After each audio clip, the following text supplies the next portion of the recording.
Happy mathematics to you all. जैसा कि आपको पता है कि इस समय जो हमारी सीरीज चल रही है वो है पॉलिनोमियल्स, और उसमें भी हम जो एक्सरसाइज सॉल्व कर रहे हैं वो है एक्सरसाइज 2.5, जिसमें नई पुरानी तरह तरह की आइडेंटिटीज आजकल हम सीख रहे हैं। तो आज उसी सीरीज में हम दो नई आइडेंटिटीज सीखने वाले हैं जो कि हमें क्वेश्चन में वेरीफाई करने के लिए दी गई हैं। एक्सरसाइज में इससे पहले जो हमें एक्सप्लेनेशन है वहाँ पे ये आइडेंटिटीज नहीं दी, फिर भी आपको याद रखना है कि आज जो मैं आपको ये क्वेश्चन नंबर 9 सॉल्व करवाने जा रही हूँ, इसमें जो दो वैल्यूज़ हैं ये दोनों भी आइडेंटिटीज़ हैं और हमें इन्हें एज आइडेंटिटीज़ लर्न करना पड़ेगा। तो ये जो आइडेंटिटीज़ हैं हमारी लास्ट वाली जो हमने पढ़ी थी x + y होल क्यूब, उसी का ही एक्सटेंशन है। किस तरह से देखते हैं, जैसे कि इन्होंने कहा वेरीफाई दीज टू आइडेंटिटीज़। अब ये जो दोनों वेरिफिकेशन है इनको करने का एक तरीका तो ये है कि जैसे लेफ्ट हैंड साइड और राइट हैंड साइड हमें इक्वल बतानी है, राइट हैंड साइड को हम थोड़ा सिंप्लीफाई कर सकते हैं, उसको सॉल्व करेंगे और उसे लेफ्ट हैंड साइड के इक्वल बता देंगे। एक तरीका तो ये है। चलिए पहले इसी तरीके से करते हैं, फिर हम पिछली आइडेंटिटी से इसे रिलेट करेंगे। जैसे कि फर्स्ट पार्ट है, इसके लेफ्ट हैंड साइड है x³ + y³ और मैं सॉल्व करने जा रही हूँ इसकी राइट हैंड साइड जो कि है x + y x² - xy + y²। अब कैसे सॉल्व करें इसको, पहले x से मैंने इस पूरे को मल्टीप्लाई किया,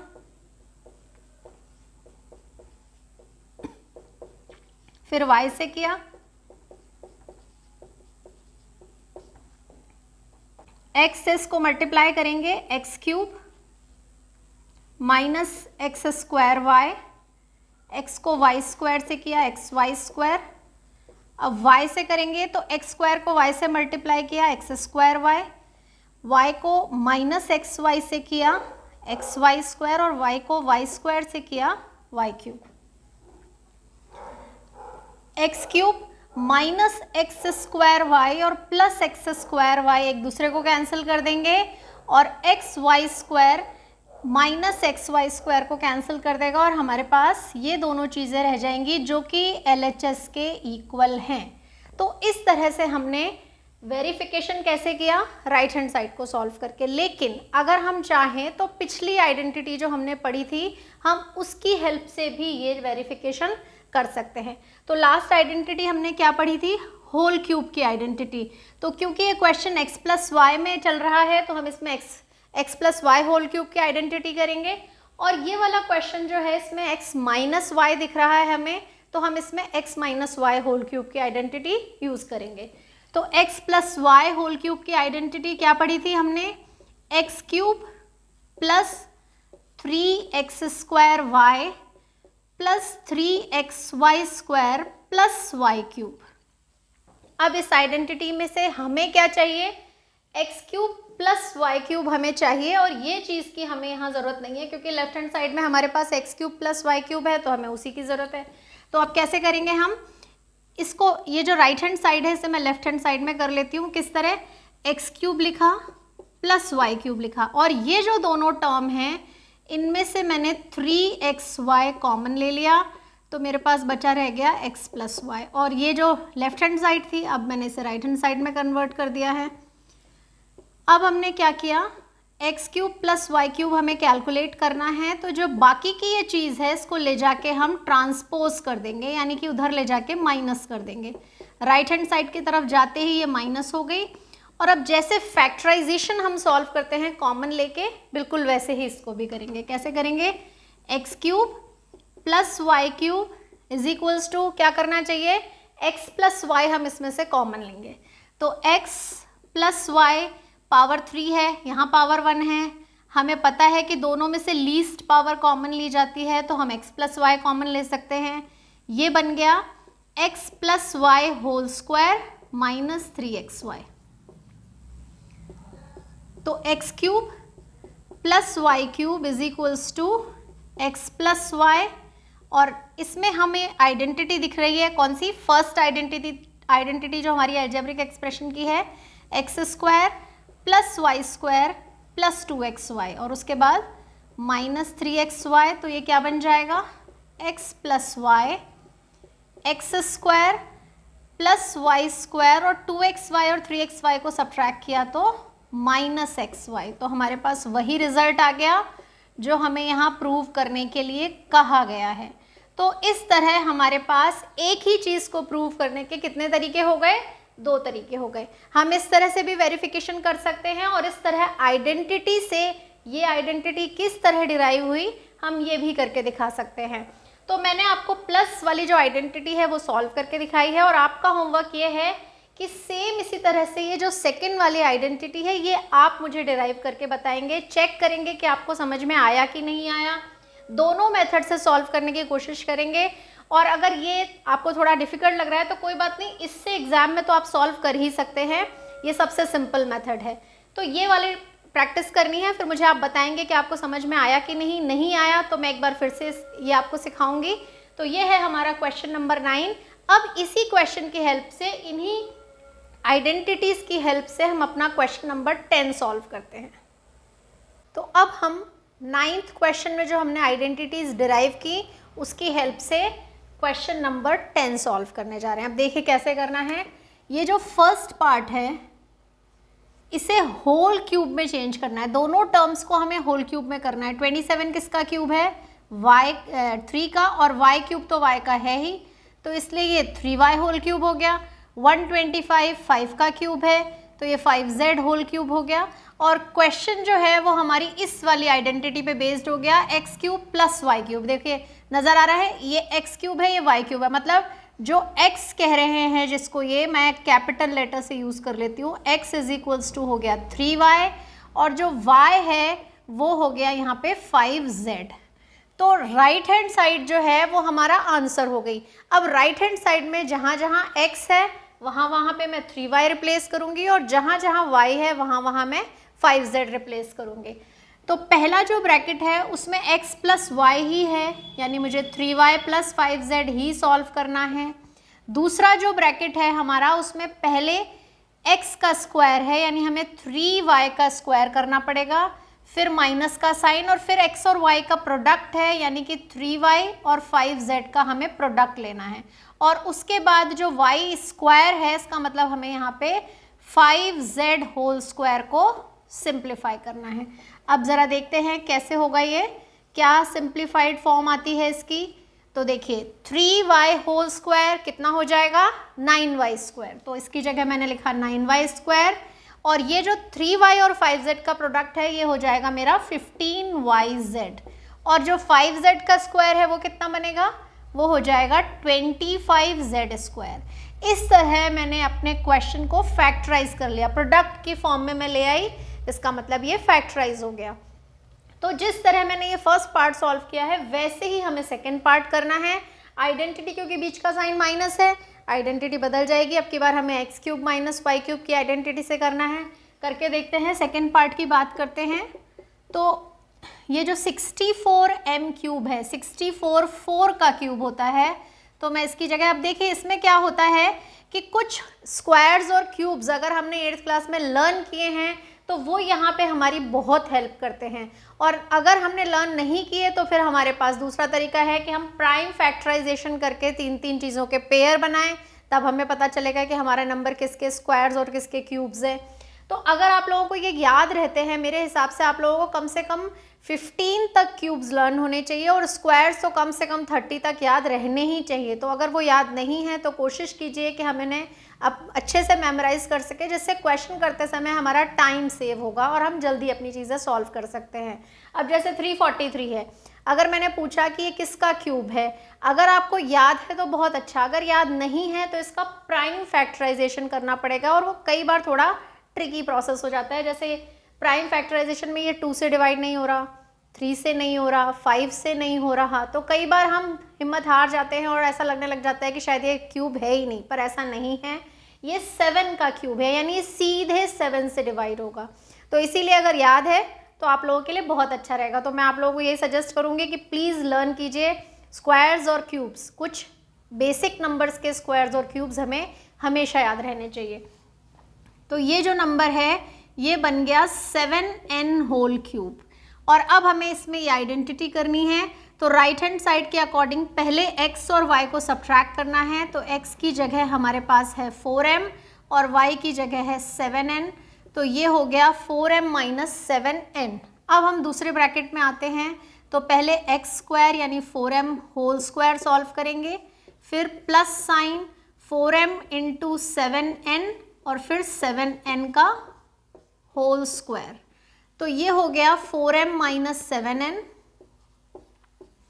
उसके बाद 16m स्क्वायर 28mn और फिर 49n स्क्वायर। अब देखिए इन दोनों आइडेंटिटीज़ में खास बात है, जब हम x cube plus y cube की बात करते हैं तो ये जो x और y है इसके बीच का साइन प्लस होता है और x इंटू वाई के बीच का साइन, जो प्रोडक्ट का साइन है वो माइनस होता है, जबकि उस वाली आइडेंटिटी में उल्टा है। जब हम x cube minus y cube करते हैं तो यहाँ पहला ब्रैकेट x माइनस वाई का आता है, लेकिन x और y का जो प्रोडक्ट है वो पॉजिटिव साइन के साथ आता है। तो इस तरह से हम इजीली लर्न कर सकते हैं कि प्लस वाली में x प्लस वाई, लेकिन एक्स वाई नेगेटिव, और x cube minus y cube में x माइनस वाई, लेकिन एक्स वाई का साइन क्या हो जाता है, पॉजिटिव। तो इस तरह से हमारे लिए ये दोनों आइडेंटिटीज़ जो हैं अब हमारे लिए काफ़ी इंपॉर्टेंट हो गई हैं। बड़ी क्लासेस में आपको जगह जगह ये काम में आएंगी, तो इनको लर्न करना है। अब हम एक नई आइडेंटिटी पे अगला क्वेश्चन सॉल्व करेंगे। अब हम करने वाले हैं एक नई आइडेंटिटी, तो उस पर जो क्वेश्चन हमें दिया गया है वो है क्वेश्चन नंबर 11, जिसको हमें फैक्टराइज करना है। पर फैक्टराइजेशन से पहले हमें आइडेंटिटी पता होनी चाहिए। तो आइडेंटिटी जो अब हम सीखने जा रहे हैं उसमें क्या होगा, पिछली आइडेंटिटी हमने x और y दो नंबर के क्यूब्स का सम या डिफरेंस लिया था। यहाँ x क्यूब और y क्यूब के साथ एक तीसरा वेरिएबल भी है z, और हमें z का क्यूब भी यहाँ पे यूज़ करना है। लेकिन यहाँ पे सिर्फ x, y और z के क्यूब्स का सम नहीं है, साथ में एक और टर्म है 3 into x into y into z, और वो इनके साथ में माइनस हो रही है। तो ये चारों टर्म्स अगर प्रेजेंट होंगी तब हम इसको फैक्टराइज करके इस तरह से लिख सकते हैं। यहाँ पे हमारे पास दो ब्रैकेट्स हैं, पहले ब्रैकेट में हमारे पास x, y और z का सम है, दूसरे ब्रैकेट में हमारे पास क्या आएगा, इन्हीं तीनों नंबर के स्क्वायर्स का sum, x square plus y square plus z square. लेकिन बात यहीं ख़त्म नहीं होगी, इसके बाद हमें दो दो के प्रोडक्ट का डिफरेंस लेना है, यानी कि x और y लिए मल्टीप्लाई किया माइनस किया, फिर y और z लिए मल्टीप्लाई किया माइनस किया, फिर x और z लिए मल्टीप्लाई किया और क्या किया, उनको फिर से माइनस किया। तो ये सारी टर्म्स होंगी तब जाके हमारी आइडेंटिटी कंप्लीट होगी। अब हमें इन्हें क्वेश्चंस में कैसे अप्लाई करना है तो ज़रा देखते हैं। क्वेश्चन लिख लेती हूँ पहले मैं, 27x cube plus y cube plus z cube minus 9xyz। तो इसका मतलब ये हुआ कि अगर मैं इस आइडेंटिटी फॉर्म में लाना चाह रही हूँ तो मुझे तीनों होल क्यूब फॉर्म में चाहिए। तो 27x क्यूब को होल क्यूब फॉर्म में मैंने लिखा 3x होल क्यूब, फिर y क्यूब और फिर z क्यूब, और जो ये हमारी टर्म है इसमें 3 आना चाहिए। 3 के बाद जो भी हमने यहाँ पहले ब्रैकेट में लिया है वो x है तो वो आना चाहिए, तो इसलिए मैंने यहाँ पे लिखा 3x, फिर ये सेकेंड वाले ब्रैकेट की टर्म और फिर ये थर्ड वाले ब्रैकेट की टर्म। तो ये सब मिला करके क्या बन गया, 9xyz। तो अभी तक मैंने आंसर नहीं लिखा है, अभी मैं सिर्फ क्वेश्चन ही लिख रही हूँ आइडेंटिटी की फॉर्म में अरेंज करने के लिए। आंसर हम अब लिखेंगे। कैसे लिखेंगे, पहले हम लेंगे फर्स्ट ब्रैकेट जिसमें हमें ये जो तीनों नंबर है जिनके हमने होल क्यूब्स लिए इनका सम लेना है, यानी 3x plus y plus Z. तो ये है हमारा पहला ब्रैकेट, और दूसरे ब्रैकेट में हमें क्या करना है, जो चीज़ें वहाँ करने को कही गई हैं वही करते हैं। सबसे पहले हम x का फर्स्ट टर्म का स्क्वायर करेंगे, यानी 3x का स्क्वायर, तो वो कितना हो गया 9x स्क्वायर।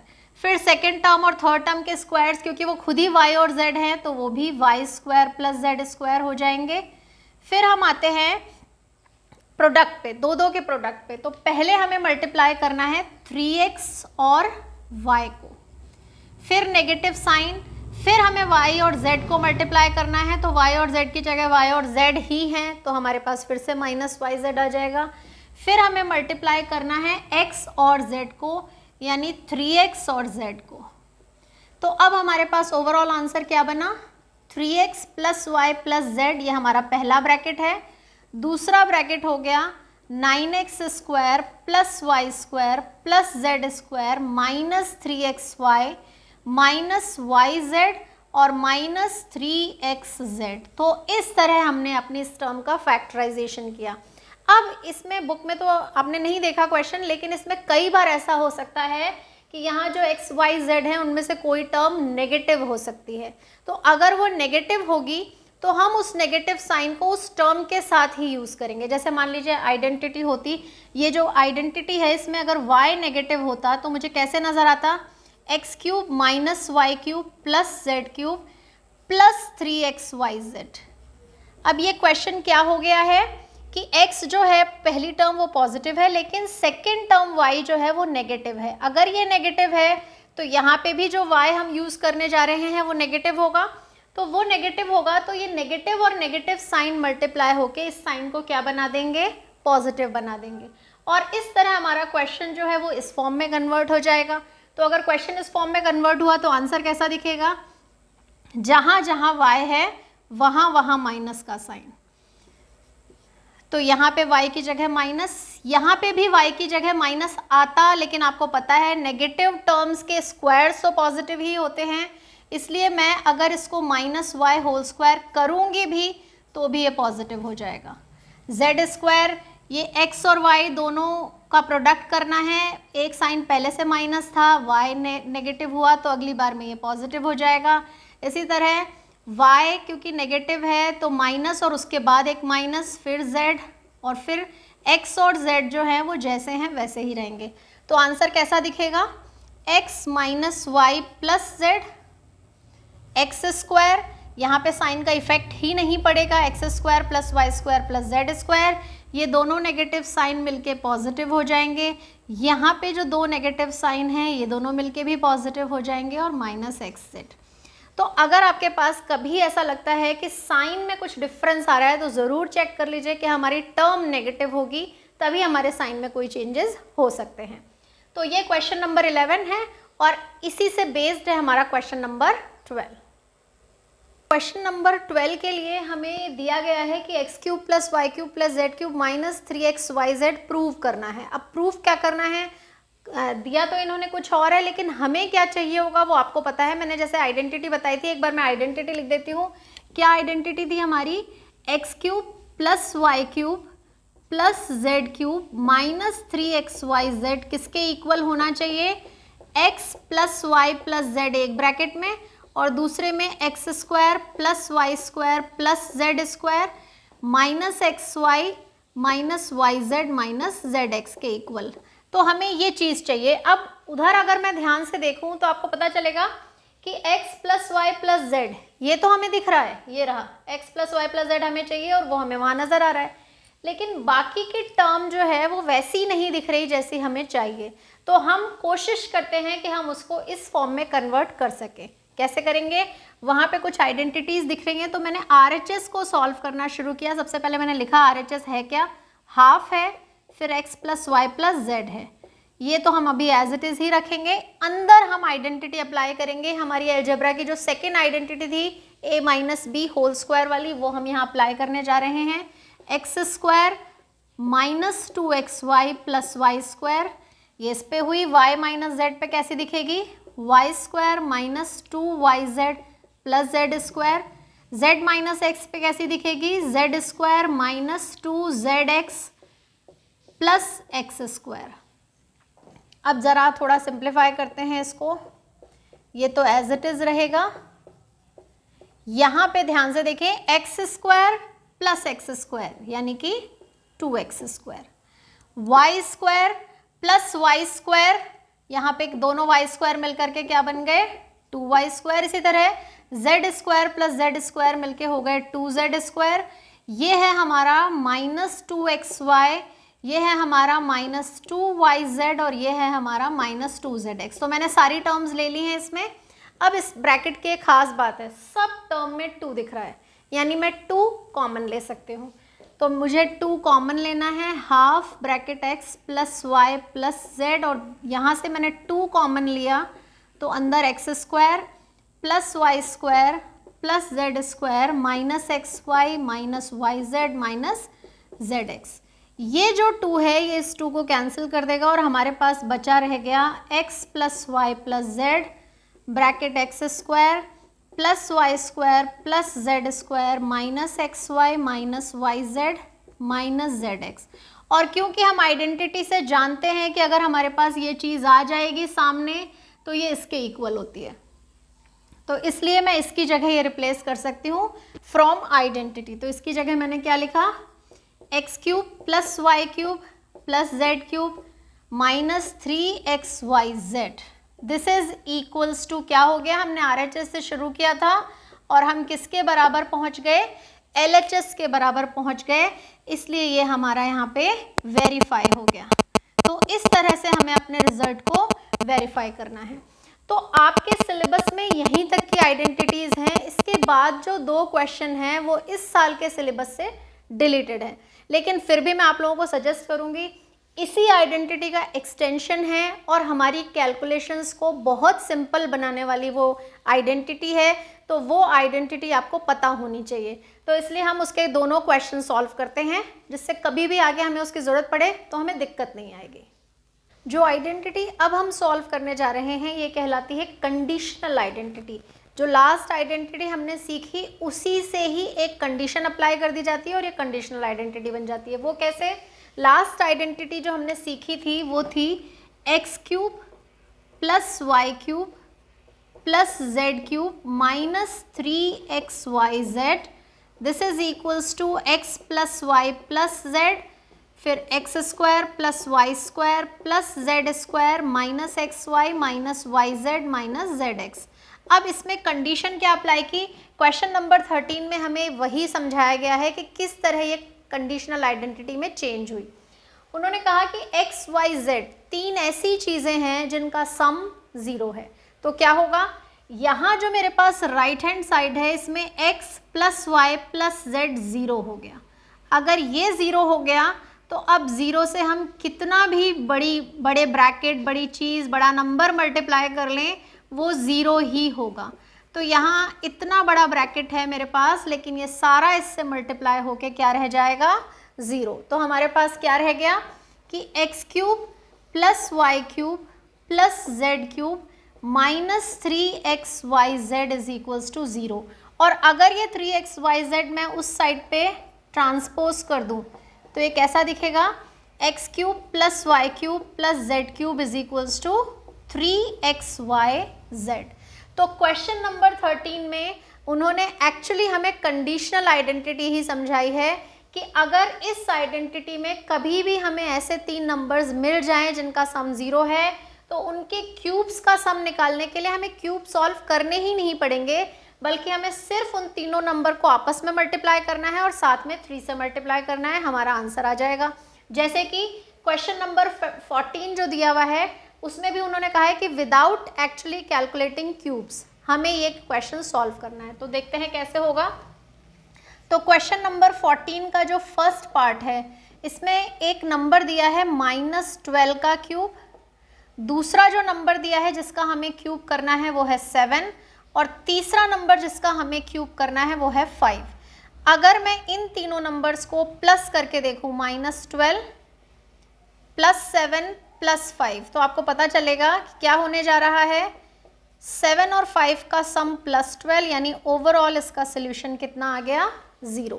तो इसका मतलब ये हुआ कि ये तीनों नंबर इस कंडीशन को फुलफिल कर रहे हैं कि x plus y plus z value 0 है। इसका मतलब मुझे इनका ये जो क्यूब है 12 क्यूब, 7 क्यूब, 5 क्यूब, इसे सॉल्व करने के लिए क्यूब्स को सॉल्व करने की ज़रूरत बिल्कुल नहीं है। तो मैं कैसे करने वाली हूँ इस क्वेश्चन को, इस क्वेश्चन को करने के लिए हमें सिर्फ इतना करना है, 3 लेना है, उसके साथ में लेना है -12, 7 और 5 और हमें कर देना है इनको मल्टीप्लाई। तो कैसे करते हैं, 12 और 7 को मैं पहले मल्टीप्लाई कर लेती हूँ, तो ये हो जाएगा 12 7 ज़ा 84 और 5 और 3 को मैंने मल्टीप्लाई किया तो ये हो गए 15। अब हम 15 से इसे मल्टीप्लाई करते हैं, 15 4 ज़ा 60, यहाँ पे 6 हुआ हमारे पास, 15 8 ज़ा 120, 120 में हमने 6 ऐड किया तो हमारे पास आ गया 1260। तो इस तरह हमें ये क्वेश्चन सॉल्व करने के लिए क्यूब्स कैलकुलेट करने की ज़रूरत नहीं पड़ी, हमें सिर्फ ये शो करना है कि हमारे तीनों नंबर्स का सम इतना है, इसलिए इनका प्रोडक्ट 3xyz होगा। जो नेक्स्ट वाला पार्ट है उसको भी हमें ऐसे ही करना है। सेकंड पार्ट, कौन कौन से नंबर्स दिए गए हैं, 28 क्यूब -15 क्यूब और -13 क्यूब। तो जो नंबर्स हैं हमारे, मैं पहले लिख लेती हूँ, चलिए ऐसा करिए, आप लिख लिया करिए कि x 28 है, y -15, जिससे कोई भी कन्फ्यूजन नहीं होगा। और अब हमें ये शो करना है कि x + y + z कितना आ रहा है। तो 28 -15 -13, 28 को एज इट इज़ रखा, 15 और 13 दोनों नेगेटिव्स हैं, दोनों का सम 28 हो गया, आंसर हो गया 0। यानी हम कंडीशनल आइडेंटिटी पे पहुंच गए हैं। इसका मतलब इनके क्यूब्स को सॉल्व करने के लिए हमारा आंसर क्या हो जाएगा, 28 cube -15 cube -13 cube is equals to 3 × 28 × -15 × -13। तो अब हमें ये प्रोडक्ट सॉल्व करना है। क्या हो जाएगा, 3 को मैं थोड़ी देर ऐसे ही रहने देती हूँ। 15 8 ज़ा 120, 0, 12 15 2 ज़ा 30, उसमें 12 ऐड किया 420। तो ये हो गया मेरे पास -420। अब मुझे इसको 13 से मल्टीप्लाई करना है, तो क्या हो जाएगा, -13 है तो माइनस और माइनस मिलके इसका साइन प्लस आ जाएगा। 3 अभी हम मल्टीप्लाई नहीं कर रहे, 13 से किया, 13 2 ज़ा 26, 2 52, 52 + 2 54। और अब हमें इसको 3 से मल्टीप्लाई करना है, 3 6 ज़ा 18, 3 4 ज़ा 12 and 1 13, 3 5 ज़ा 15 and 1 16। तो 16,380 बिना क्यूब सॉल्व किए हमने ये प्रोडक्ट सॉल्व किया। तो इस तरह से आज हमारी सारी आइडेंटिटीज़ कंप्लीट होती हैं। अब आप हर तरह की आइडेंटिटीज़ जानते हैं जिनकी हेल्प से ना सिर्फ इस साल बल्कि आगे साल की कैलकुलेशंस में भी आपको आसानी होगी। इसके आगे के जो 2 क्वेश्चन हैं वो मैं आपको पहले ही सॉल्व करवा चुकी हूँ जब हमने स्प्लिटिंग द मिडिल टर्म के क्वेश्चन किए थे। यानी हमारी एक्सरसाइज 2.5 और चैप्टर पॉलिनोमियल आज कंप्लीट होते हैं। अब आपको इस चैप्टर की बहुत अच्छी प्रैक्टिस करने की ज़रूरत है, जिसमें कोई भी प्रॉब्लम आएगी तो मैं हमेशा आपके साथ में हूँ। आप कमेंट करके मुझे पूछ सकते हैं, मैं आपको हर तरह की प्रॉब्लम सॉल्व करके दिखाऊंगी। ये वीडियो आपको कैसा लगा ज़रूर बताइएगा मुझे, लाइक कीजिएगा, शेयर कीजिएगा और अगर अभी तक सब्सक्राइब नहीं किया तो सब्सक्राइब कीजिएगा। Happy mathematics to you all.